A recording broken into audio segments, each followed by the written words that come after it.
My dear student, आज हम समझने वाले हैं कि सैलरी शीट किस तरीके से बनाई जाती है एंड साथ ही साथ सैलरी शीट को अटेंडेंस शीट से, जैसे कि हमने पिछली वीडियोस के अंदर अटेंडेंस शीट बनाना सीखा था कि अटेंडेंस शीट से हम मर्ज कैसे कर सकते हैं। ओके, यहाँ पे नज़र आ रहा है किसने कितने दिन काम किया है, किसको कितने दिन की सैलरी मिल रही है। एंड यहाँ पे अगर मैं एक और ऑप्शन कर दूँ 27 हो जाएगा, तो वहां पे भी आप लोग देखोगे तो लेसन 6 में भी यहाँ पे फर्स्ट नंबर पे क्या हो गया, 27 हो गया है। यहाँ पे 30 नजर आ रहा है, ठीक है, इनका क्लर्क का एंड वर्कर का। तो यहाँ पे देख रहे होंगे आप 30 नजर आ रहा है, तो यहाँ पे हम क्या करते हैं, ऑप्शन लगा देते हैं। यहाँ पे भी हम क्या करते हैं, दो ऑप्शन लगाते हैं। ये सील लग गया, तो इससे तो फर्क नहीं पड़ेगा क्योंकि ये भी पे डेज में काउंट होता है। अब यहाँ पे 28 हुआ, यहाँ पे 29 हुआ, यहाँ पे 30 नहीं हुआ। लेसन 6 में जाके देखोगे तो यहाँ पर भी इसी तरीके से हुआ है। तो आखिर ये मैंने कैसे किया है और इस पूरी शीट को कैसे बनाया, कैसे डिज़ाइन किया है, एंड ईपीएफ क्या होता है एंड पीएफ क्या होता है, उन सारी चीज़ों को हम लोग समझने वाले हैं। ओके, तो चलिए हम लोग यहाँ पे शुरू करते हैं कि किस तरीके से हमने काम किया है। ओके, यहाँ पे मैं इसको डिलीट कर देता हूँ। ये चलिए एक काम करता हूँ, मैं नीचे आपको एक अलग से बना के दिखा देता हूँ यहाँ पे। ठीक है, हम लोग यहाँ पे बना लेते हैं। यहाँ से हम क्या कर लेते हैं, कॉपी पेस्ट कर लेते हैं।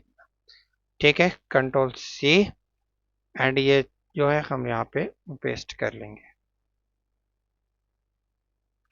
Control we. यहाँ पे हमने बेसिक सैलरी के अंदर तो कोई फार्मूला नहीं लगाया, सिंपल टाइपिंग की है। ठीक है, ऊपर हमने टाइपिंग की है, टाइपिंग करने के बाद हमने बैकग्राउंड में फिल कलर दिया है, एंड यहाँ पे नीचे हमने कोई टाइपिंग नहीं की है।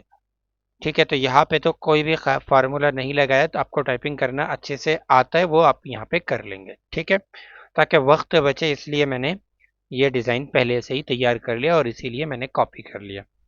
अब हम यहीं पे आ जाते हैं। यहाँ पे आने के बाद सबसे पहले हमें काउंट करना है कि इसने कितने दिन काम किया है।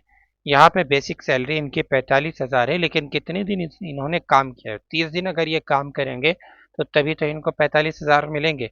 ठीक है, एंड वीकेंड ऑफ वगैरह वो सब, सिल्क लीव एंड यहाँ पे सिक लीव और क्या होता है ये प्लानिंग लीव और अपसेंट वगैरह जो भी है, वो यहाँ से कैसे मर्ज करेंगे, कैसे लिंक करेंगे इस डेटा के साथ में।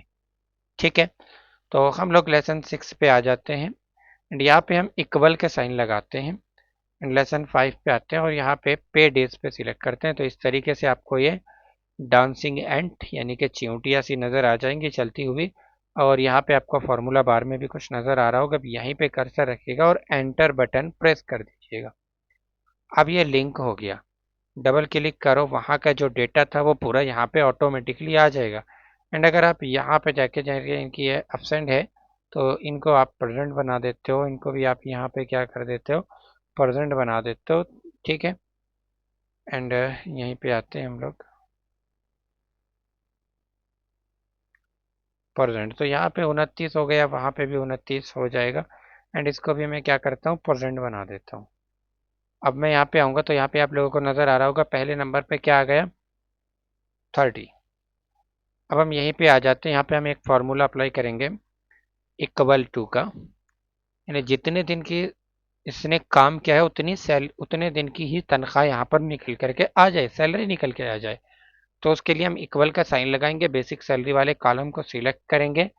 ओके, और उसके बाद हम यहाँ पे मल्टीप्लाई का साइन लगाएंगे। ओके, और अब हम यहाँ पे वर्किंग डे का साइन लगाएंगे, और अब हम यहाँ पे डिवाइड का साइन लगाएंगे। ठीक है, और हम यहाँ पे जो है हमारे वर्किंग डे जो है जितने फुल दिन हैं आपके, यानी 45, अगर आपके यहाँ 32 दिन की तनख्वाह मिलती है तो यहाँ पे 32 लिखिएगा। ठीक है, वरना आप यहाँ पे 30 लिख सकते हैं, एंटर कर दो। ठीक है, एंड यहाँ पे आप डबल क्लिक कर दो। तो यहाँ पे जिसने जितने दिन काम किया, यहाँ पे डेसिमल ज़्यादा हो रहे हैं तो इनको हम कम कर लेते हैं। तो यहाँ पे सैलरी निकल के आ गई, इन्होंने 28 दिन काम किया तो 28 दिन की सैलरी इनकी इतनी निकल करके आती है। उसके बाद HRA यानी कि हाउस रेंट। अब यहाँ पे हाउस रेंट जो है मैनेजर को अलग मिलता है, सुपरवाइजर को अलग मिलता है, और इनको मिलने की जो कंडीशन होती है वो भी अलग अलग होती है। तो हमारे पास मल्टीपल कंडीशन जब होती है तो हम यूज़ करते हैं इफ नेस्टेड का। ओके, कैसे यूज़ करेंगे, जैसे मैंने बताया था अभी प्रीवियस थर्ड वीडियो में मैंने बताया था। ठीक है, जो कि फोर्थ वीडियो है हमारी, उसमें मैंने बताया था। तो हम लोग यहाँ पे आएंगे एंड एक फंक्शन पे आ जाएंगे, ठीक है, इंसर्ट फंक्शन। इफ को सिलेक्ट करेंगे एंड यहाँ पे हम टाइप कर लेंगे। टाइप क्या करेंगे, मसलन सबसे पहले तो आप यहाँ पे बेसिक सैलरी को सिलेक्ट कर लेंगे एंड उसके बाद आप यहाँ पे ग्रेटर देन का साइन लगाएंगे, इक्वल का साइन भी लगा लेते हैं एंड इसके बाद आप यहाँ पे टाइप कर लेते हैं मसलन कि अगर 35,000 से ज़्यादा सैलरी है तो इनको हाउस रेंट कितना मिलना चाहिए, 7,000 मिलना चाहिए। ओके, एंड यहाँ पे हमें चूंकि मल्टीपल कंडीशन पे काम करना है, ठीक है, वरना जो है अगर हम यहाँ पे कहेंगे कि 35,000 से नीचे वाले को क्या देना है, 5,000 देना है, 4,000 देना है, तो यहीं पे बात खत्म हो गई। लेकिन अगर मल्टीपल कंडीशन होती है तो हम वापस से यहाँ पे क्लिक करते हैं एंड वापस से हम बेसिक सैलरी वाले खाने को सिलेक्ट करते हैं, वापस से हम ग्रेटर देन इक्वल का साइन लगाते हैं, वापस से हम यहाँ पे लिखते हैं कि अगर 30,000 या 30,000 से जायद है तो कितना देना है, 5,000 देना है, क्या देना है, हाउस रेंट देना है। अब यहाँ पे मान लीजिएगा हमारे पास एक और कंडीशन हम यहाँ पे ऐड करना चाहते हैं, तो वापस से हम यहाँ पे इफ वाले पे क्लिक करेंगे, क्लिक किया, वापस से हम यहाँ पे बेसिक सैलरी वाले कॉलम को सिलेक्ट करेंगे, ग्रेटर देन का साइन लगाएंगे, इक्वल का साइन लगाएंगे, हम यहाँ पे एक ही कंडीशन ले लेते हैं कि 20,000 से जायद है तो कितना होना चाहिए, 4,000 होना चाहिए, या 3500 कर देते हैं। ओके, कि अगर 20,000 से जायद है तो कितना करना है, 3500, और अगर इससे भी कम है तो यहाँ पे हम कर देते हैं 2500। ठीक है, अब हम यहाँ पे ओके कर देंगे तो यहाँ पे पहले वाले को कितना मिल रहा है, 7,000 मिल रहा है। ठीक है, एंड यहाँ पे मैं इनकी सैलरी करता हूँ 18,000, ताकि आपको 20,000 से नीचे वाले के सैलरी को क्या मिलता है वो चीज़ें भी यहाँ पे समझ में आ जाए। यहाँ पे कर देता हूँ मैं 28,000, ठीक है, ताकि 30 से नीचे वाले को क्या मिल रहा है वो चीज़ आप लोगों को यहाँ पे क्लियर हो जाए। ठीक है, एंड यहाँ पे मैं क्या करता हूँ 30, चूँकि हमने इक्वल का साइन लगाया था तो यहाँ पे ये कितना मिल रहा है इसको, 5,000। उसके बाद महंगाई भत्ते का भी फार्मूला हम इसी तरीके से लगा सकते हैं।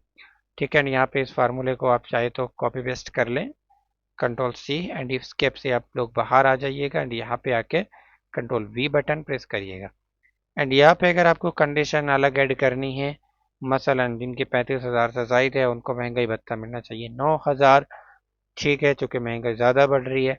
यहाँ पे जिनकी 30,000 से जायद है उनको मिलना चाहिए कितना, 7,000, ठीक है, जिनको यहाँ पे मिल रहा था कितना, 3500, इनको मिलना चाहिए मसलन 4500, तो यहाँ पे हमने 4 लिख दिया एंड यहाँ पे चलिए हम थोड़ा सा और, क्योंकि वहाँ पे 7,000 जा रहे हैं तो 5500 कर देते हैं एंड यहाँ पे कर देते हैं हम कितना, 3500, या हम यहाँ पे कर देते हैं चलिए 4,000, ठीक है, एंड एंटर कर देंगे।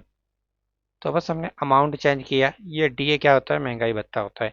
अब यहाँ पे हमें क्रॉस सैलरी निकालनी है तो उसके लिए हमें क्या करेंगे, ऑटो सम का यूज़ करेंगे। आल्ट प्लस से अगर हम प्रेस करेंगे तो इस तरीके से आएगा। तो यहाँ पे आपको क्या करना है, सिंपली इसको आप डिलीट करिएगा, यहाँ पे आप इक्वल का साइन लगाइएगा, सम लिखिएगा, टैब बटन प्रेस कीजिएगा एंड उसके बाद चाहे तो आप टाइप कर लें और चाहे यहाँ से आप इस तरीके से सिलेक्शन बनाकर एंटर कर दें। ठीक है, तो क्रॉस सैलरी यानी एचआरए कितना मिल रहा है, महंगाई भत्ता कितना मिल रहा है, वो सब काउंट होकर के यहाँ पे आ जाएगा। ओके, इसके बाद एक होता है ईपीएफ यानी एम्प्लॉय का एक फंड होता है जो एम्प्लॉय अपनी मर्जी से खुलवाता है कि जितना चाहे उतना। मसलन किसी की 40,000 तनख्वाह है, उसका 30,000 में गुजारा हो जा रहा है, तो वो चाहता है कि मेरी सैलरी का 5% 20% जो है एक फंड में जमा हो जाए जो कि बाद में मुझे मिलता रहे। ओके, तो यहाँ पे उसी को कहते हैं क्या, ईपीएफ। ओके, एंड पीएफ क्या होता है, पीएफ होता है कि गवर्नमेंट डिसाइड करती है, कंपनियां डिसाइड करती हैं। इसी तरीके से बाज़ मदरसे जो बड़े मदारिस है जैसे उम्मुल मदारिस दारुल उलूम देवबंद में भी इसी तरीके से है। तो वहाँ पे भी क्या है कि एक फ़ंड होता है, वो आपकी सैलरी से डिडक्ट होता रहता है हर महीने। ठीक है, यानी जितनी आपकी सैलरी बनेगी ग्रॉस सैलरी, उससे क्या हो जाएगा, आपका पीएफ कट जाएगा। फिर जब आप रिटायरमेंट लेंगे तो तब वो आपको मिलेगा। तो यहाँ पे ईपीएफ कैसे निकालना है उसको देखते हैं। तो उसके लिए हम यहाँ पे भी इक्वल का साइन लगाएंगे। सबसे पहले इक्वल का साइन लगाया एंड यहाँ पे एक चीज़ मैं आपको बता दूं कि अगर आपने एक भी दिन काम नहीं किया होगा ना तो ये हाउस रेंट और महंगाई भत्ता तब आपको मिलेगा। तो इसलिए हम यहाँ पे ग्रोस सैलरी से ईपीएफ नहीं कटवाते हैं, वर्किंग डे अमाउंट यहाँ से कटवाते हैं।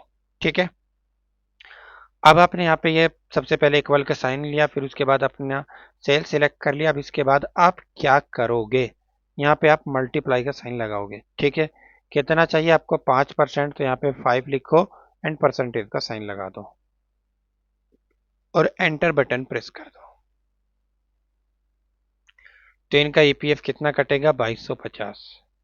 ठीक है, तो हमने यहाँ पे भी डेसिमल ज़्यादा हो रहे हैं तो यहाँ पे आके डेसिमल आप लोग कम कर सकते हैं। ओके, बढ़ाना है तो यहाँ पे बढ़ा भी सकते हैं। पीएफ में भी सेम यही फार्मूला लगेगा, चाहे तो आप इसको कॉपी कर लें।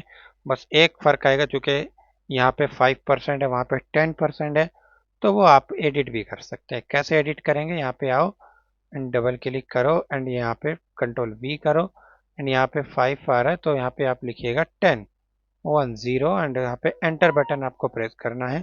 तो यहाँ पे 10% आ गया, यानी इतना आपका पीएफ कटेगा और इतना आपका क्या आ जाएगा, ये ईपीएफ जाएगा। ठीक है, अब यहाँ पे जो नेट सैलरी जब हमें मिलती है तो ईपीएफ और पीएफ माइनस होता है, तो यहाँ पे ऑटोमेटिकली कैसे माइनस करेंगे। अच्छा, ये फार्मूलाज आपको एक मरतबा लगाने पड़ते हैं बहुत सारे। अब आप ये सोचते हैं कि इतना फार्मूला लगाना इतना झंझट, भाई आपको एक मरतबा सेटिंग कर लेनी है, पूरे साल काम आने वाली है, पूरे साल वही फार्मूलाज आप लगा सकते हो। ठीक है, अब यहाँ पे क्या करोगे, आप इक्वल का साइन लगाओगे एंड यहाँ पे जो ग्रॉस सैलरी है इसको सिलेक्ट करोगे। ठीक है, एंड आप यहाँ पे चाहे तो आप ये ग्रॉस सैलरी से कटवा सकते हो और चाहे आप यहाँ पे वर्किंग डे अमाउंट से कटवा लेते हैं इसको, ईपीएफ को और पीएफ को। अगर हम ग्रॉस सैलरी से करवाएंगे जो मैं आपको बता रहा था, तो नेट सैलरी में जो आपके ये 7,000 9,000 नहीं तो इसमें से कट जाएगा। हो सकता है किसी दिन कोई आप पूरे महीने काम नहीं किए आपने एक भी दिन, तो ये 7,000 9,000 ये तो आपको मिल जाएंगे, ईपीएफ पीएफ नहीं कटेगा। तो आप यहाँ पे वर्किंग डे अमाउंट में से कटवा सकते हो। ठीक है, या ग्रॉस सैलरी में से भी कटवा सकते हैं। तो ये हमने यहाँ पे ले लिया। उसके बाद हम क्या करेंगे, माइनस का साइन लगाएंगे। माइनस का साइन लगाया, ईपीएफ को आप यहाँ पे सिलेक्ट करेंगे और वापस से माइनस का साइन लगाएंगे, फिर पीएफ को आप सिलेक्ट करेंगे और इंटर कर देंगे। तो यहाँ पे आपकी ये वाली सैलरी अब निकल के आ जाएगी 38,050।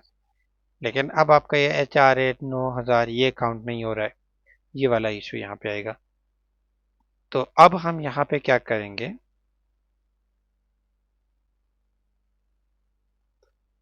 यहाँ पे डिलीट करते हैं, इक्वल का साइन लगाते हैं एंड यहाँ पे हम ग्रॉस सैलरी वाले को सिलेक्ट करते हैं एंड माइनस, इस पे क्लिक करते हैं एंड माइनस, इस पे क्लिक करते हैं एंड एंटर बटन प्रेस करते हैं। तो अब यहाँ पे आपको जो मिलने वाली है वो मिलने वाला है क्या, 54,250। ठीक है, क्योंकि HRA भी तो आपको मिलेगा ही ना। ठीक है, तो अब यहाँ पे ये आपकी सैलरी निकल करके आ गई है। तो आई होप ये चीज़ आपको अच्छे से पसंद आई होगी कि किस तरीके से यहाँ पे आपको सैलरी निकालनी है, कैसे ईपीएफ पीएफ कटना है। ठीक है, यहाँ पे देखिएगा किसका कितना ईपीएफ कट रहा है, कितना पीएफ गया है, एंड यहीं से आप शीट यानी हर एक को स्लिप बना के भी दे सकते हैं। अब यहाँ पे ये क्या, ये आ गए मैनेजर साहब आ गए, कहने लगे जो एक पेरोल डिपार्टमेंट होता है जो सैलरी वगैरह को देखता है, मैनेजर साहब आ गए कि मेरी सैलरी तो 45,000 है, आपने यहाँ पे 54,000 ही मुझे दे रहे हैं इन हैंड, जबकि मेरा डीए ही कितना हो रहा है, 9,000 है। उसके बाद मेरा हाउस रेंट है, तो मुझे हाउस रेंट नहीं मिल रहा है, मुझे डीए नहीं मिल रहा है, मुझे डीए तो मिल रहा है लेकिन हाउस रेंट नहीं मिल रहा है। इस तरीके से चूंकि 45 में 9 प्लस करेंगे तो 54 हो जाएगा। ठीक है, तो अब हम उनको बताएंगे कि आपके 2250 रुपये ईपीएफ में कट गए और पीएफ में आपके कितने कट गए, 4500 रुपये कट गए।